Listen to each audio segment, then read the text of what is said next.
Apparently, when you walk around New Orleans, you always feel watched, and there's a reason why, according to this man who emailed, and he said that his Creole grandmother told him a story that still sticks with him, and he said she's long past, but she would probably want people to know this story so that when they go there, they know to be respectful. If you're new here, this series is called Spooky Scary Storytime. It's a series where I share listeners' allegedly true stories about the most unbelievable or creepy things that's ever happened to them. Sometimes I get elder stories. Those are some of my favorites, but the last few nights I've been doing Louisiana stories, and y'all have really seemed to enjoy it, so I figure let's continue the trend because I've been enjoying this too. This is Marcel's story, and he said when he was growing up, his grandmother always said that New Orleans specifically didn't haunt people, but it watched who knew how to behave. And when he was little, he remembers telling her that he didn't like the feeling of being watched when he was walking down the street or when he went anywhere. He always felt like there were eyes on him.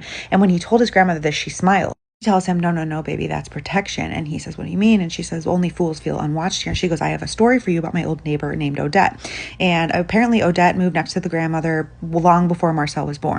Tells him that Odette wasn't from Louisiana. She was from somewhere clean and quiet where the dead rested. Moved into this narrow cottage next to his grandmother's house, and his grandmother went over there to introduce herself.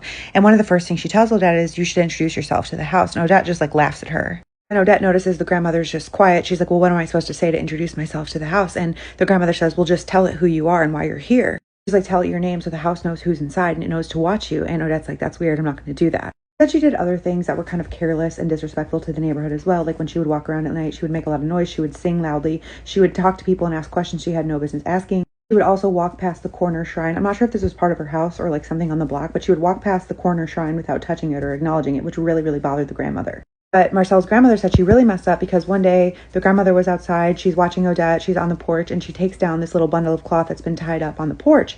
And she takes it down and she throws it in the trash. The grandmother sees it and thinks that she just doesn't know any better. And she walks over and she says, you really shouldn't take down what you didn't put up. And Odette says, I don't like weird decor.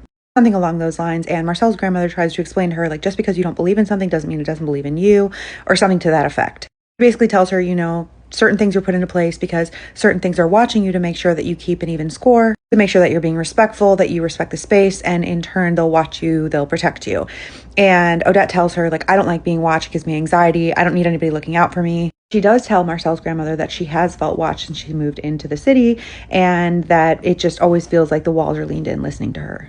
Marcel's grandmother tries to explain to her that certain things are older than she is and have been around longer than she's ever lived here or ever considered living here, but it kind of falls on Odette's deaf ears. She doesn't really care, and Marcel's grandmother kind of figures it's a lost cause, so she just goes home.